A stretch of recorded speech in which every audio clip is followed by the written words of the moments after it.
தாறுமாறாக வாகனத்தை ஓட்டி வந்ததோடல்லாமல் சாலை சமிக்ஞை விளக்கு பகுதியில் சிவப்பு விளக்கில் நிற்காமல் சாலையை கடக்க முயன்ற பாதசாரி ஒருவரை மோதவிருந்த குற்றத்திற்காக மின்சார வாகன ஓட்டுநர் ஒருவர் விசாரணைக்காக கைது செய்யப்பட்டார்.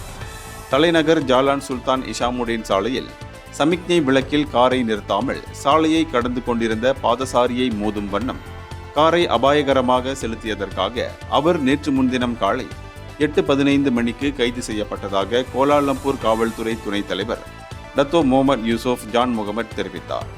மர்டேகா சதுக்கத்திற்கு அருகில் ஜாலான் கினாபாலுவிலிருந்து ஜாலான் ராஜாவை நோக்கிச் செல்லும் வழியில் சாலை சமிக்ஞை சிவப்பு விளக்கில் நிற்காமல் வேகமாக சென்றதால் சாலையை கடக்க நடந்து கொண்டிருந்த பாதசாரி ஒருவரை மோத முற்பட்டதாக அவர் கைது செய்யப்பட்டார். இந்த சம்பவத்தில் அந்த பாதசாரி காயங்களின்றி உயிர் தப்பினார். முன்னதாக அந்த கார் சாலை சமிக்ஞை விளக்கில் நிற்காமல் வேகமாக பறந்ததை சித்தரிக்கும் 32 வினாடி காணொளியொன்று டிக்டாக் தளத்தில் பரபரப்பாக பகிரப்பட்டது என்பது குறிப்பிடத்தக்கது.